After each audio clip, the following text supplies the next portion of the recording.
All right. Welcome to M&A Science Live, where leading M&A practitioners share lessons learned from their experience. When you use proven techniques in M&A, more value is created. If you're interested in keeping up with the latest from M&A Science, visit mascience.com and subscribe to our newsletter. Again, that's mascience.com. I'm your host, Kisan Patel, CEO and founder of M&A Science and Deal Room. Joining me today is Randy Tinsley, Vice President of Strategy and Corporate Development at Synopsys. Randy leads vision, strategy, and execution of all facets of corporate business development at Synopsys. Synopsys is an electronic design automation software company, and today we're going to talk about managing the internal dynamics of your organization.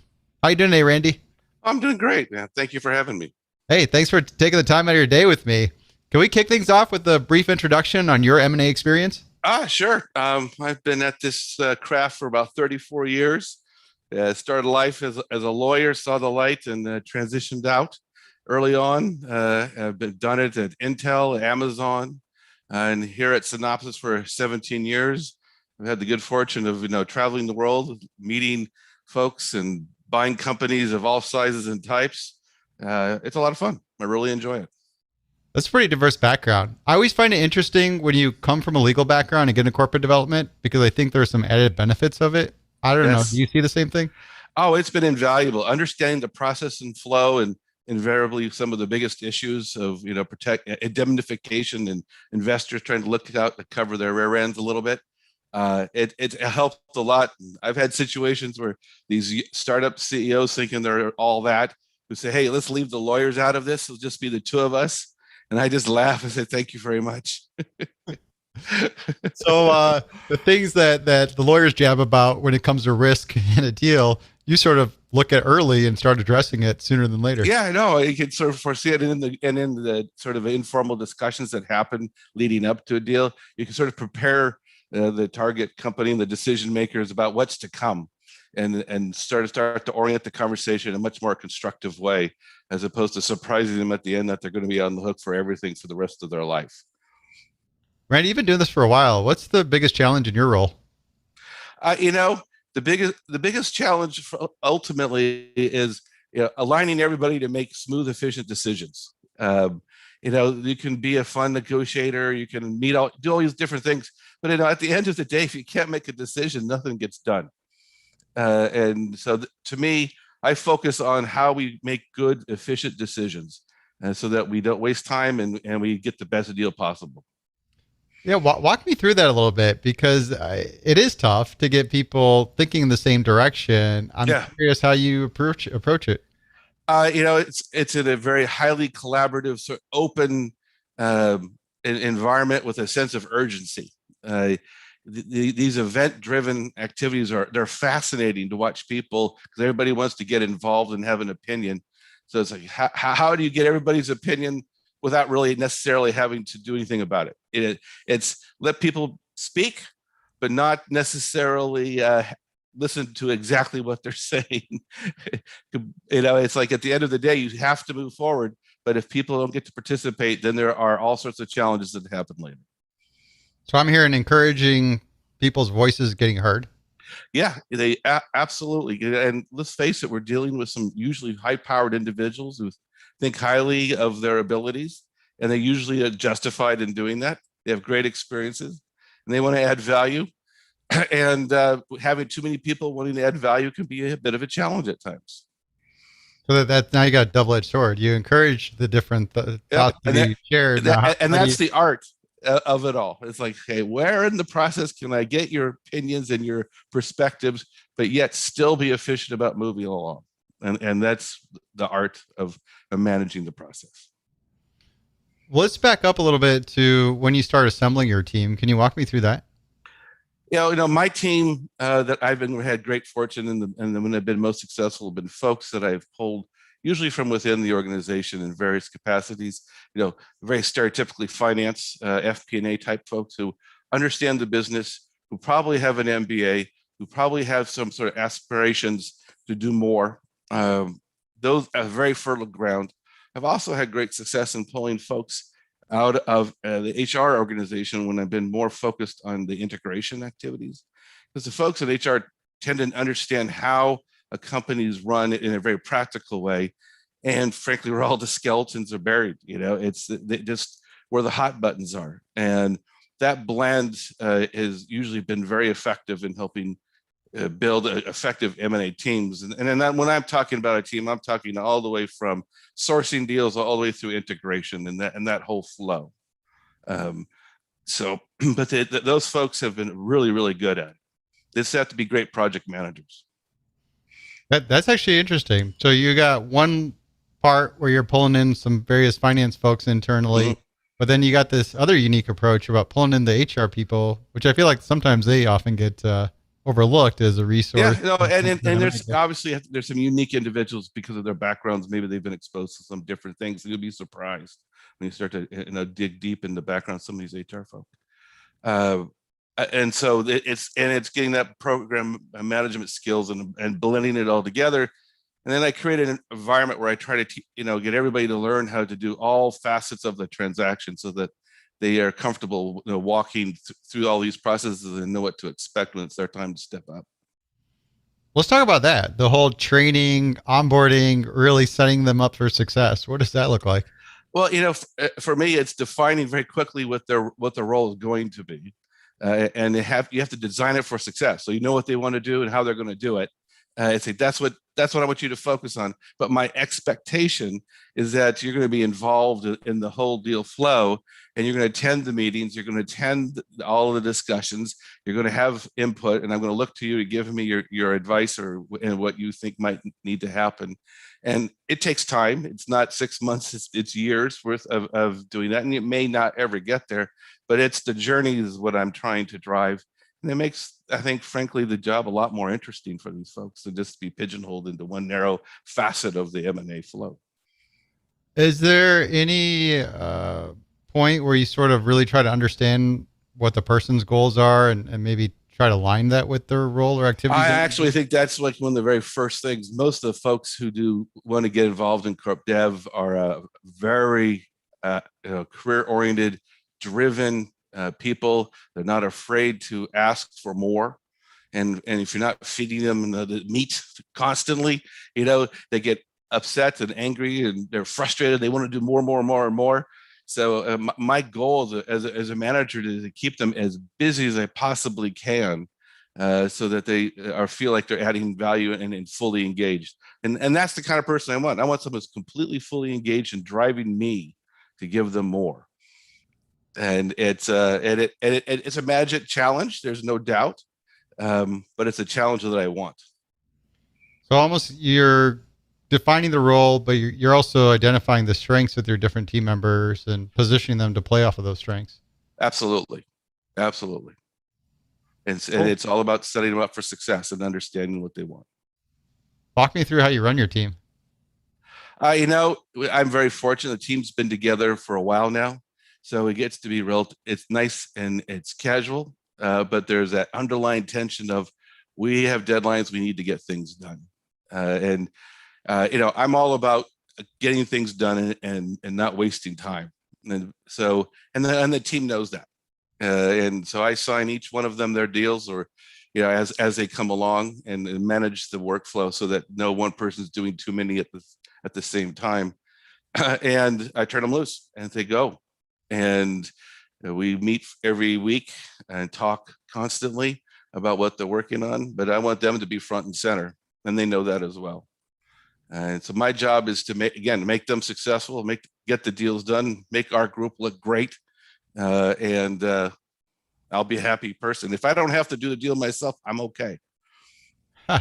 Well, I mean that's great. I feel like we're both in a bit of the same. I wouldn't call it trap, but luxury where we have mature teams that we can rely on. Yes, I've been very, very fortunate. And frankly, Synopsys, having been at one place for such a long period of time, the company's developed, a really good capability at being able to execute on transactions. So you got to be careful about getting too lackadaisical, because that's when suddenly something breaks and you have a big problem. But fundamentally, everybody knows exactly what they need to do and how to get it done. So, my job is to give them everything they need and get out of the way. All right. Well, let's step out of the pretty picture for a minute. I want to hear about a little bit more of the chaos about the team that isn't as smooth sailing. And I would Yeah, say that scenario, or even you're building a brand new team, and that's a whole. I look at it as almost like playing a hand of cards, and you kind of have to swap out some cards so you got the right hand to play yeah, with. and I think the reality is, and it also happens if you can get overwhelmed with too many transactions at the same time. You have that similar kind of pressure because there's a lot of demands and you need to get things done quickly. And frankly, that's just where I'm the benefit of 34 years. I get to step in and take the lead and make sure I bring the folks along so they can learn through just observing and I have no issue asking them to get things done, and you have 2 hours, go get it. We'll meet again, and then we'll deliver our, whatever our deliverable is at that time. It's the operating plan or whatever. At the end of the day, it's all on my shoulders, and that's okay. And I'll just drive it to the finish line if I have to. But I want to make sure that the folks learn why it is the way it is and evolve so they can do it and I don't have to. What are the challenges when you don't have that smooth sailing team? Like what typically comes up that you have to overcome? More often than not, the biggest challenges is interfacing with executives within the organization and being able to handle the pressure of tense conversations and having the confidence of being able to push back. That's not easy for younger folks who are earlier in their careers, who may think that they defer a little bit too much to the title. And in reality, this is the advice I give either young associates or young people in their careers is, these folks want you to push back. They want your opinion. They want to know that you're thinking and engaged and involved, and don't be afraid. And you'll earn huge respect. Yeah, no, know what you're talking about, but it's don't defer to the title. Do the job. So you just can't be an always a yes person. And No, I think that's the word, particularly in this role, when you're trying to move quickly and have lots of things that need to get done. You can't just say yes to everybody all the time, and you'll never get over the finish line. this is a skill that they don't teach you in school, how to have tough conversations. Because No, as a leader, you have to have it if you got to let somebody go or do something of that sort. But then as a up and coming practitioner, like you gave the example, you need to talk to executive leadership and have those tough conversations. yes, and this is when I'm looking to bring people on to the team. I'm looking for folks that they may or may not have it at that time, but I know they can get there. They have confidence, and they want to be able to do. They're not shy. Uh, that's really important, frankly. Is there a way to Yeah, develop it? there is. You do it by leader. I do it by leadership and demonstration, and I try to put them into roles, into situations where they can be successful, and I'm right next to them. But I expect them to do the speaking, not me. So demonstrating, coaching, feedback. Yeah, yep. And I will do that. And at the end of the day, though, the CEO looks to me to get it done, and I'm the one who's held accountable. So I have to be there to make sure it gets done. I really try to make sure that my team is the ones that actually do it. So the way I look at it, where we've set things up, is I really want the team to drive the deals. I want to be the execution machine is the team, and I'm sort of the oversight veto of the corporate conscience and that's we have a sort of two roles of we are charged with getting it done, but we're also trying to look out for corporate interests at the same time. And I bifurcate that a little bit, and I will look out for corporate interest and let the team execute and drive. And that way, if there's something negative that has to be taken care of, I can do that without necessarily sabotaging relationships that are very important to build. And I just have the luxury of being able to have done it for so long. I have the trust relationships so I can do that. That's how I demonstrate to the folks on the team what are the issues they're going to need to have to focus on and be prepared to deal with at some point in their careers. So you developing leadership skills within your team makes life a lot easier for you. There is some method to the madness. What other than having the tough conversations, what are other areas you sort of see skills that are important to develop? It's looking beyond just the sort of the obvious. If it's easy to reach out to whoever the decision maker is, the GM of a particular company, of a business within the Synopsys. But there are 3, 4 more other people who have insights that you need to make sure that you touch base with and understand what their inputs are. So it's going beyond just that first yes answer. Is looking a little bit deeper and understanding a little bit further how decisions are made, who's doing what to within the organization. Where's that nugget that says, oh, this is really important, we better make sure we look out for it. And it doesn't always come from the top. It's like that drive to go above and beyond. Yeah, that's actually a good way of describing it. It is, and that's what I was talking about earlier, having folks who are driven and passionate about what they're doing because they really enjoy it. They're learning along the way. This is complicated stuff. We are a big company with 15,000 employees. We have locations all over the globe.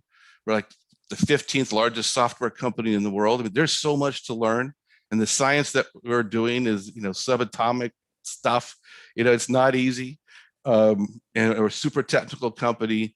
And I want people who are curious and want to understand everything that's going on around them. And this is why the skill is so important, because invariably it will come up in a diligence question, in a indemnification question, a customer contract question. And if you don't understand how our business runs and what's important, you can't really be effective. So it's asking those extra questions to go deeper because you have that curiosity. I like it. You're challenging them and setting expectations. Yeah, all to have a good time. It has to be rewarding. Absolutely.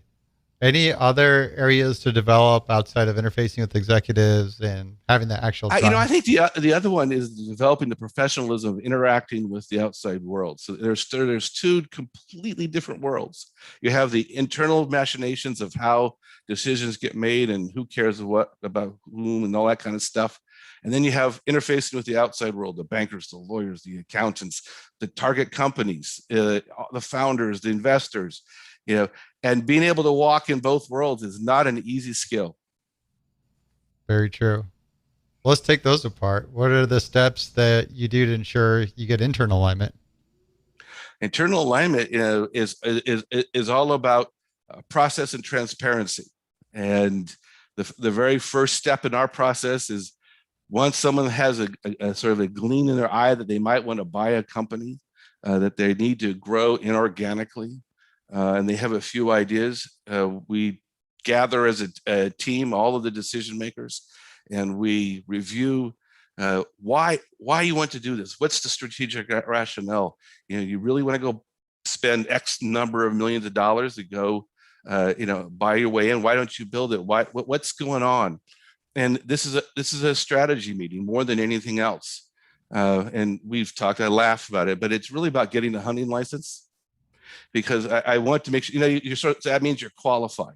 That means someone has thought this thing through. You're not going to go out and jerk some people around. You're not going to piss off some bankers. You're not going to irritate a founder, because you're coming in with some support that the management team is interested in trying to get something done.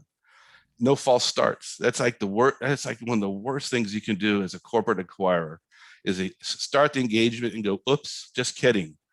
And you get a bad reputation. The bankers don't want to call you.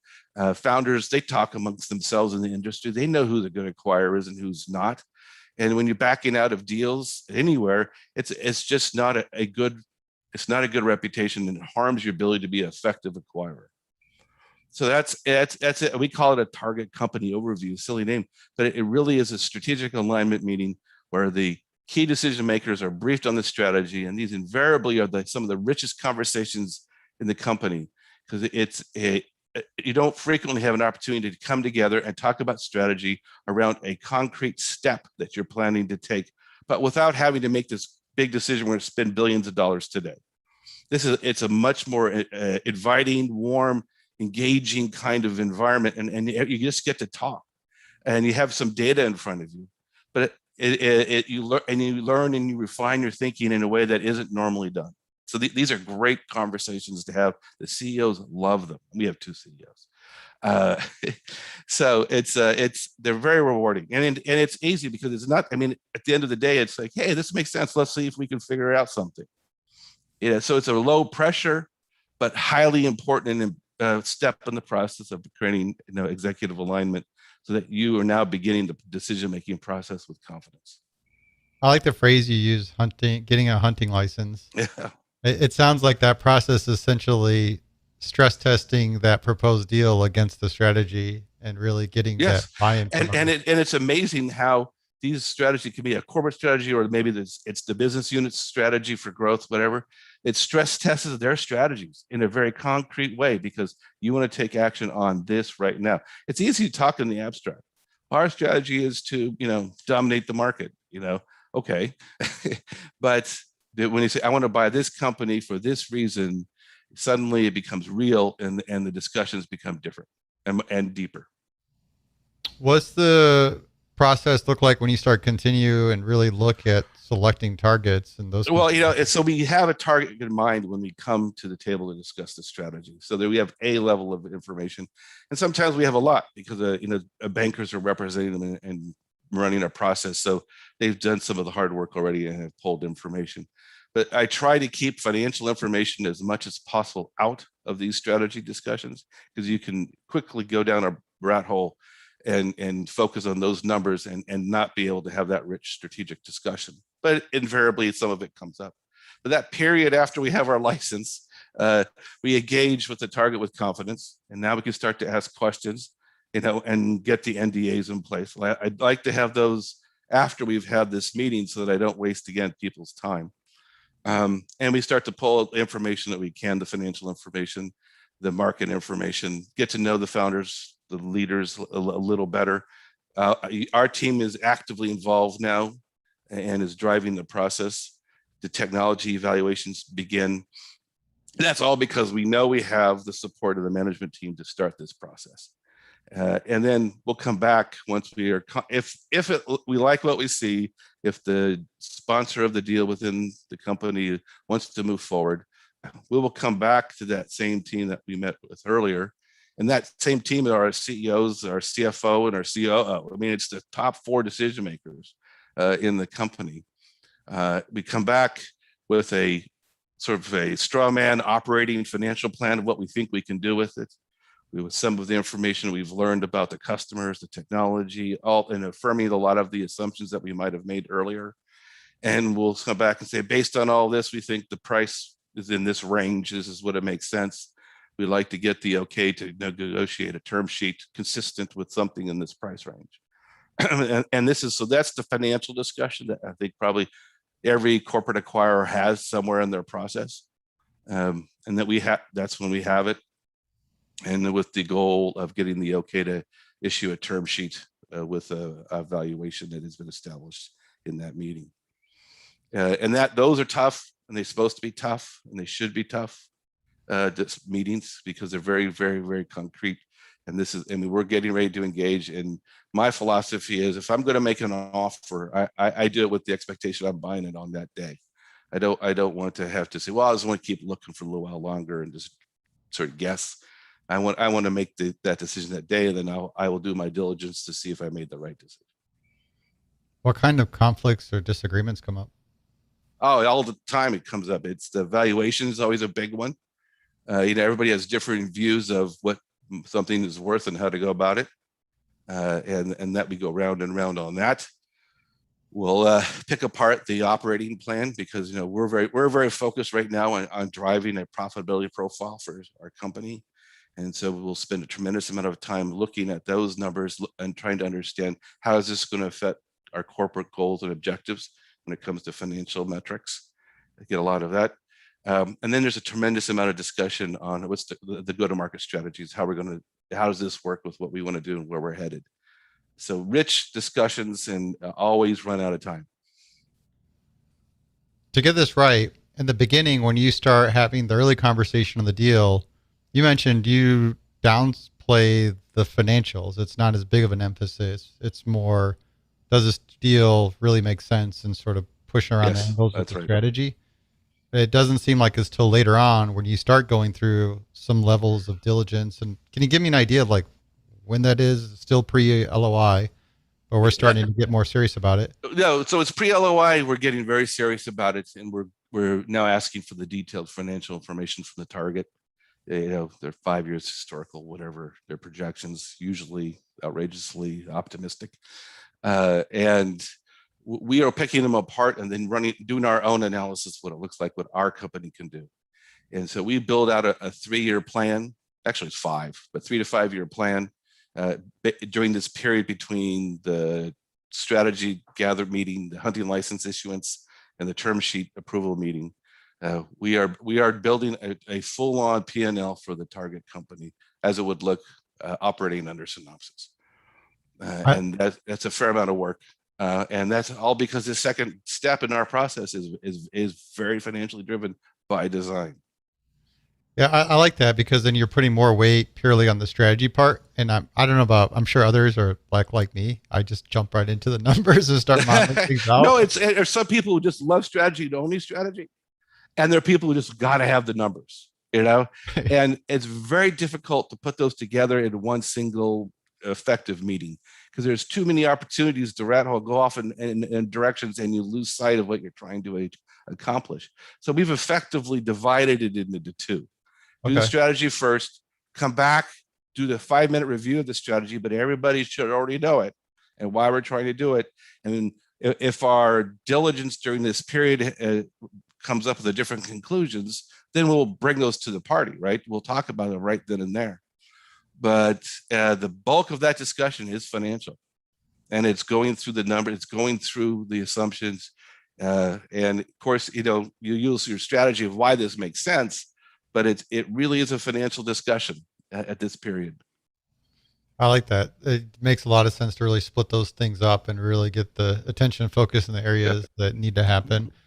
We mentioned some of the conflicts that come up around valuation. What's your approach to conflict, disagreement resolution? Oh man, under promise and over deliver. Uh,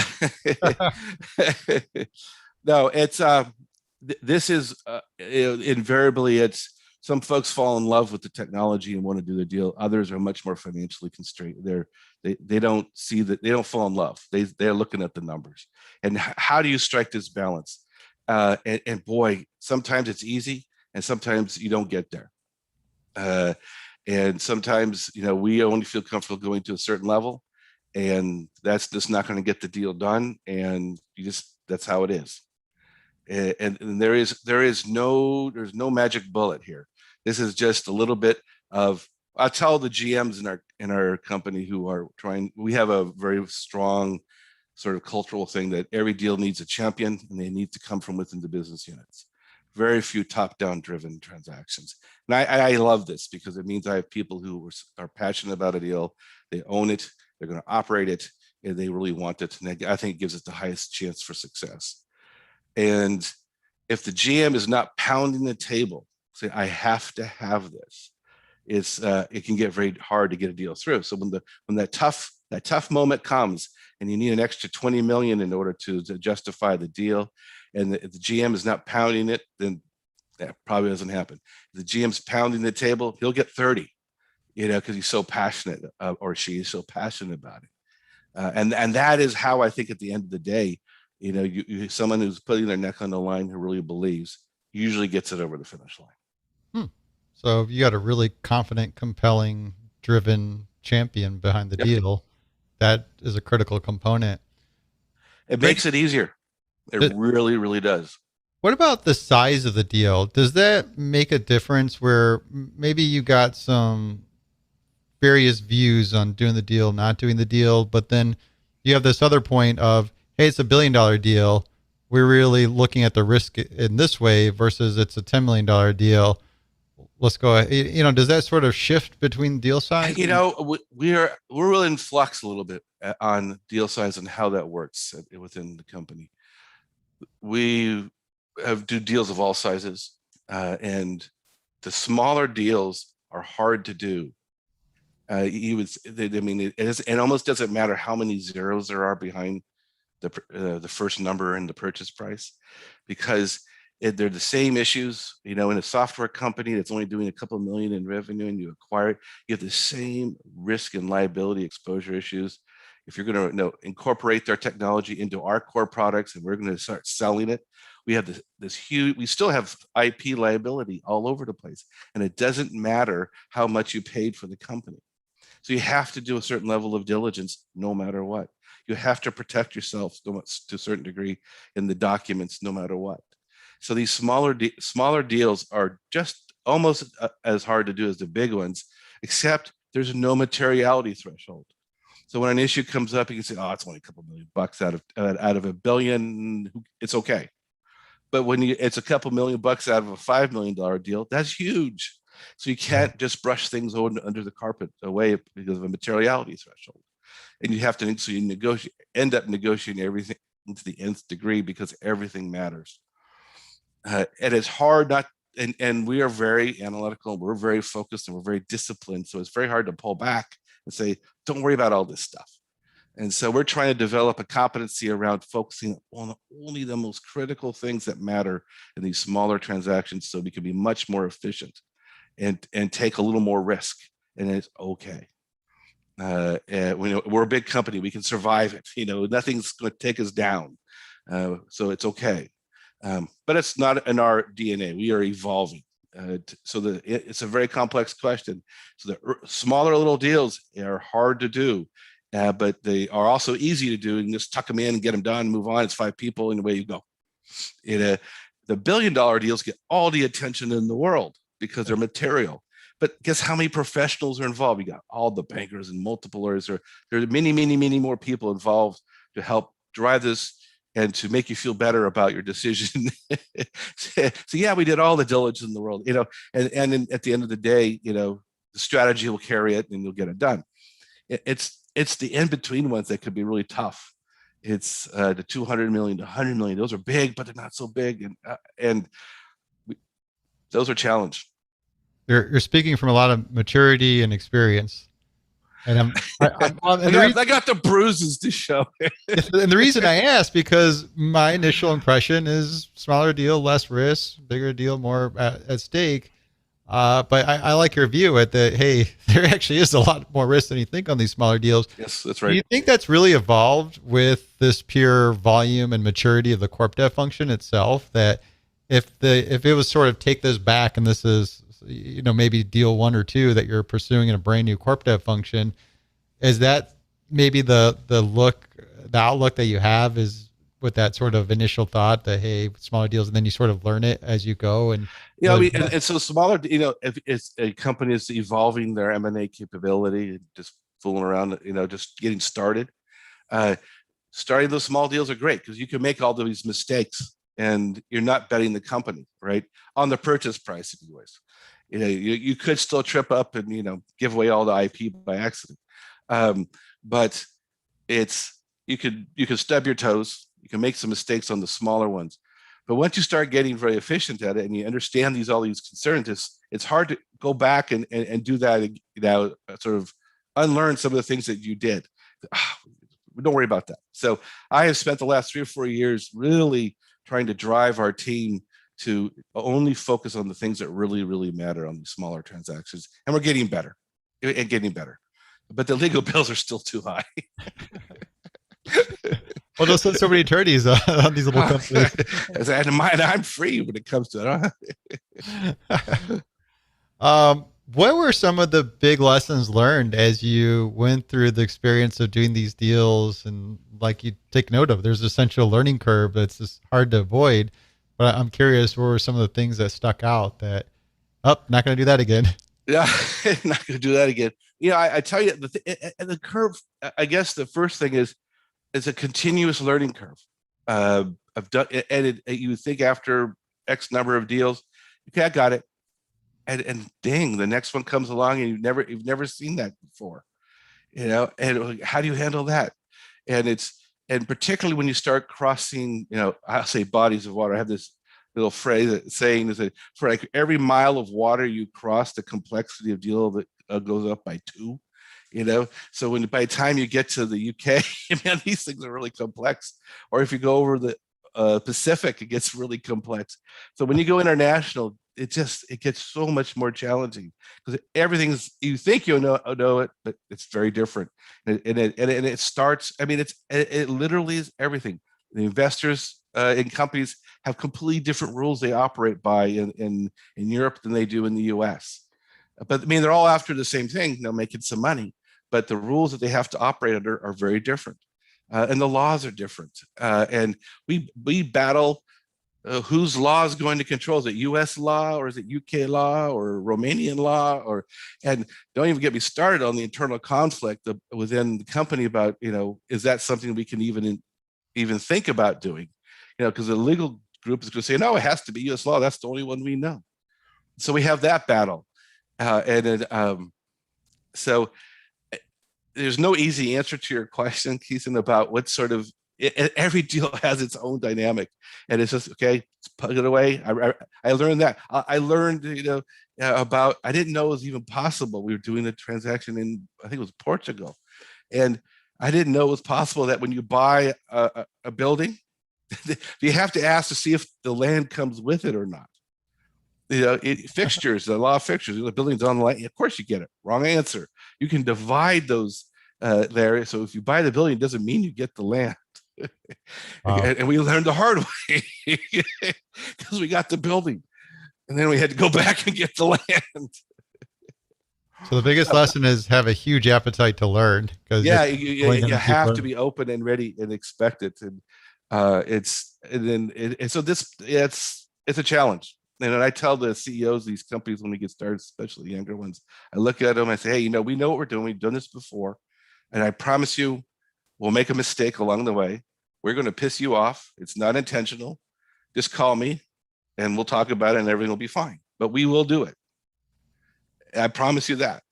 And invariably it happens. And it's not because anyone wasn't trying. Everyone's trying to do a great job. Randy, so the last couple of years of doing these interviews, it's been a big emphasis constantly on integration. Mm-hmm. That more companies realize this is sort of make value or destroy value activity. Absolutely the case. How do you align your integration? The way we do it is early on in the process. We will identify what we'll call an integration captain, who has to come out of the business unit, and they are part of the deal process from early on. And this person needs to have strong project management skills, needs to understand how their business unit operates, who does what, to whom, why, what the priorities are, what it takes to succeed. And they're early in the process. And when we have our last meeting of our 3-step process, which we call our deal approval meeting, that very original, this is before I can sign the contract. I need to get the okay to do that. And this is a forward-looking meeting. We've finalized our operating plan. The numbers haven't deviated much. We review the results of our diligence and whatever mitigation steps are going to take to deal with some of the challenges we might have uncovered. And what's the integration plan? And how are we going to make this work? Who's going to do what? What's the organizational changes we're going to need to make? And so it's a forward-looking gathering. And the integration captain is now pretty much taking front and right to the front of the discussion. And we're getting ready to hand that person their roadmap for success.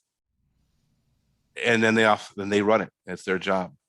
And my team is in a support role there. We've done enough of these now that we know how the back office stuff works and what HR needs and all that sort of stuff. So our job is to make sure that the integration captain has the support they need to drive the integration forward.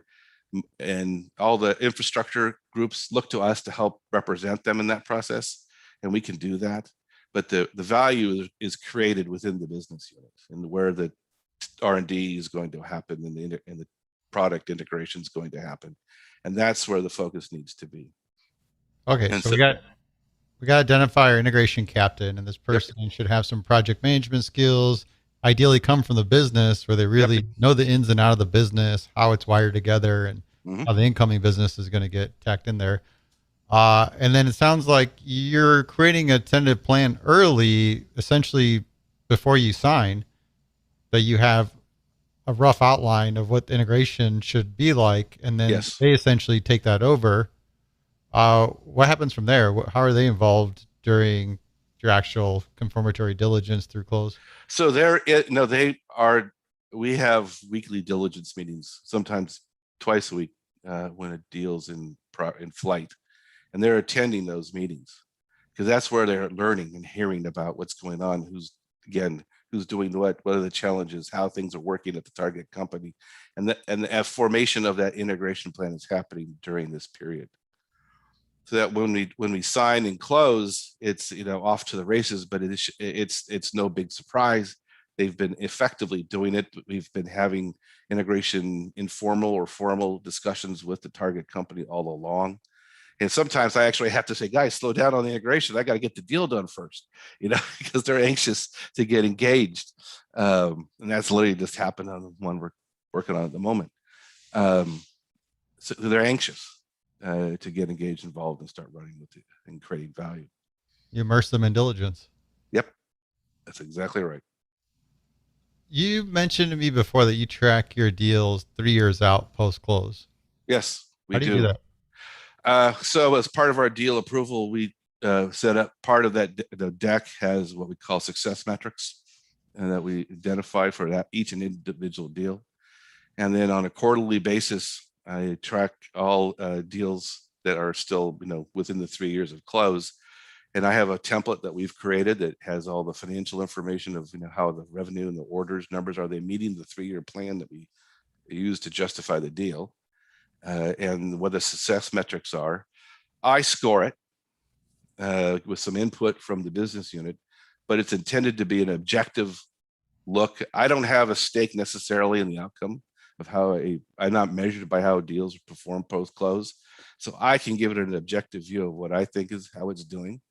And then I give it to the board on a quarterly basis.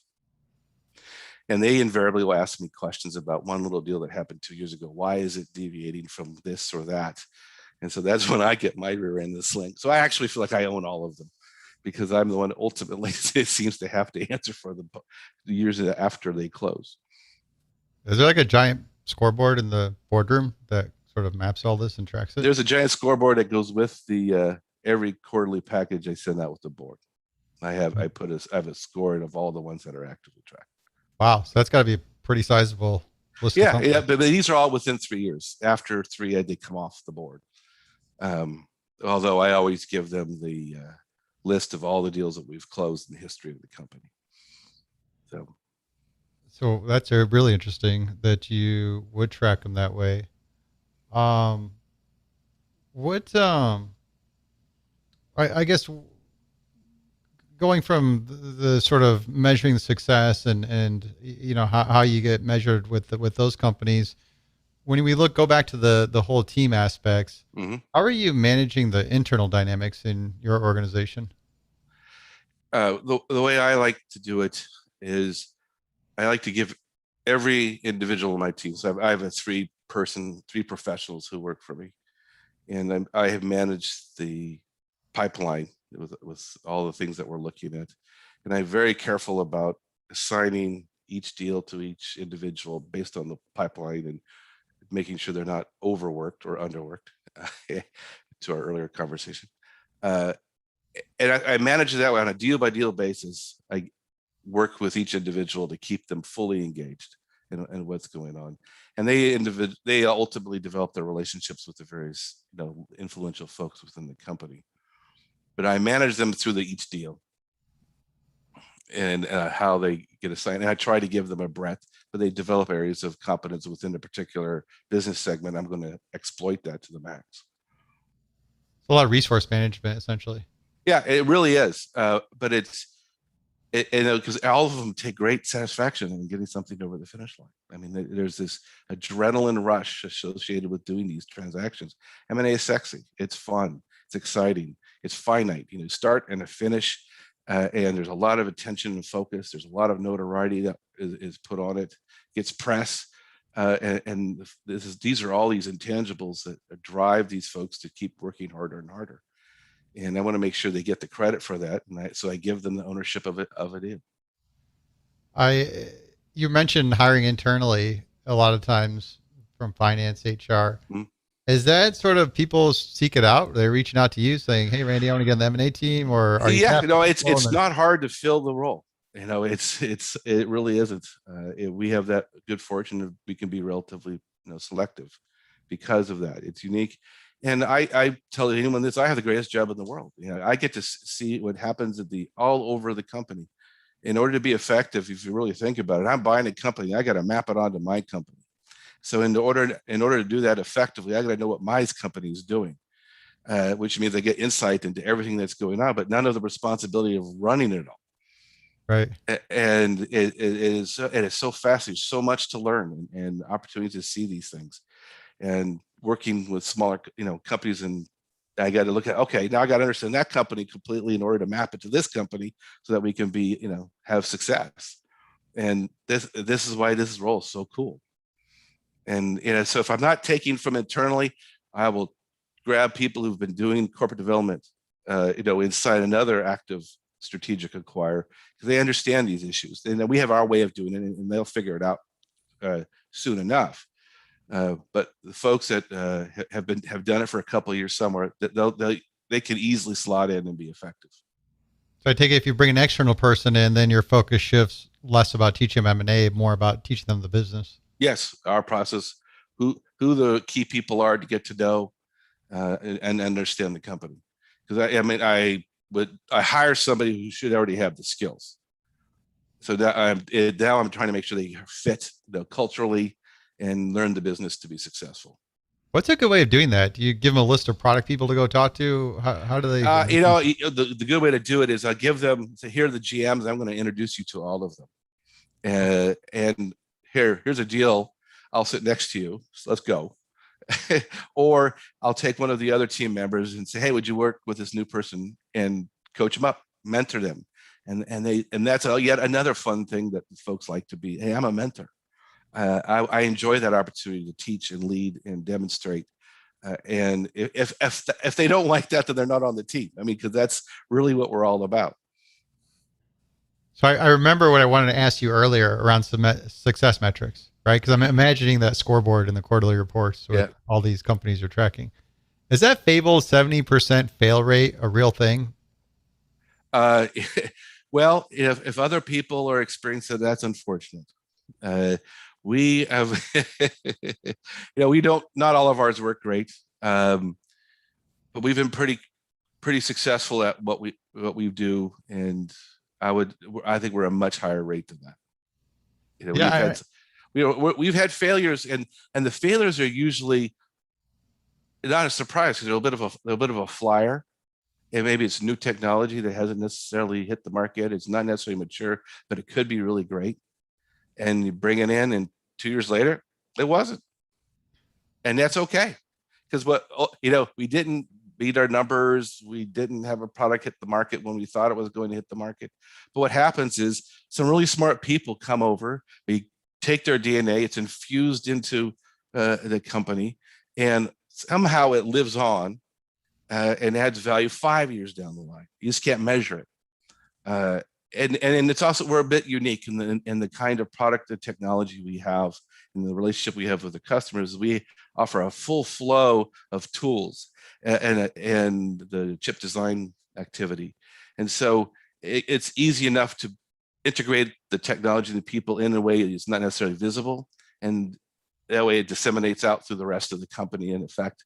So we didn't hit our numbers. So by definition, I score it red, fail. Yeah.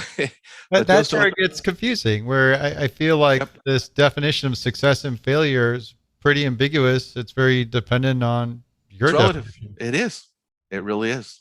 And some folks I know, because of the nature of their businesses, can and should be hardcore financially driven. I needed this kind of business for this kind of level over this period of time. It didn't happen. Gone. It's very easy to do that. We have an element of that, of course, but in technology, it's a little bit different because it invariably lives on in a different way. All right, so it's a big variable. We'll agree on that. When we talked about alignment, internal alignment, I'm curious, just stories. Like, what are some interesting things or scenarios you've encountered? I, you know, our so our biggest challenges, I think I alluded to them earlier, have always been around. We ultimately can get alignment because again, we have a lot of similarly minded folks, so it works out well. I mean, there's disagreement necessarily on a particular company sometimes, and evaluation sometimes, on the numbers because we are very disciplined when it comes to the number we're going to pay, and so those discussions are always challenging. But we got lucky on one, I can tell you that, because there was one where we decided to reach for the moon and we were unsuccessful in acquiring the company, even though our bid was the highest bid. And there was a lot of consternation around the fact that we're making such a high bid for the business. And the seller decided not to take our bid, even though it was the highest one, and sold to another company only because the founder was going to give a more prominent role in the acquiring company. And a year and a half later, I was able to buy back that business for about 80% less than what we were going to pay for it, because the acquirer had messed it up so badly, and it was all on the sales channel side of the things. The technology was just fine, and so we bought it back. And then that same founder who sold out for less actually bid more for it because he wanted to buy it back, and the company was done dealing with him. So we got it for a pittance. And to this day is like one of the best M&A transactions we have ever done. So sometimes it's okay to lose if you're if you take a longer term view, it's okay. Yeah, lost a battle, won the war. Totally. Oh, it's a and that's the one where I learned about land and property not necessarily being the same thing. I learned that it's possible to acquire a dead employee. It was sad. Someone had passed and no one knew it, and we kept trying to communicate with this person, and found out months later they had passed, and nobody knew about it. And I go, that's just not good. And Wow. yeah, and we picked up 5 cars that didn't work that were in the parking lot that were company owned. They just never maintained, were all broken down. So it's funny things that you uncover after you close. Yeah, those are some interesting post-close surprises. Yeah. You have any other interesting like in diligence surprises you've encountered? Well, we did one where we were engaged, and deals flying along, and suddenly it stopped, and the sellers said, well, we can't sell anymore. You go, wait, what's going on? And so we just can't. And I got something had happened, and we hadn't found any of this in diligence. And 6 months later, they came back and said, no, it's okay for us to sell now. And something had happened, and it might have been insider trading had happened. It was a public company at the time, and they had caught it themselves and knew that they were going to be a big problem. And they stopped the deal cold and waited the 6 months and a day for the period to lapse, and then came back and sold us the company. They tell you why? No, it was never ever officially said. This is all innuendo. The bankers and I have a wonderful relationship, and so behind the scenes, you know, it's like that's had its only explanation because of the timing. This is why you have bankers on deals to like soothe stuff over like this. Well, it is. I mean, and the good banker can make all the difference in the world for this kind of stuff. And it was fortunate that I had a close personal relationship with the individual, so we could be very open and honest and have that discussion about, hey, what's really going on? Because feelings could have been ruffled in a really bad way that would have prevented the deal from ever coming back. And it turned out to be a very pivotal and important transaction for the company. Wow, really cool. What's the craziest thing you've seen in M&A?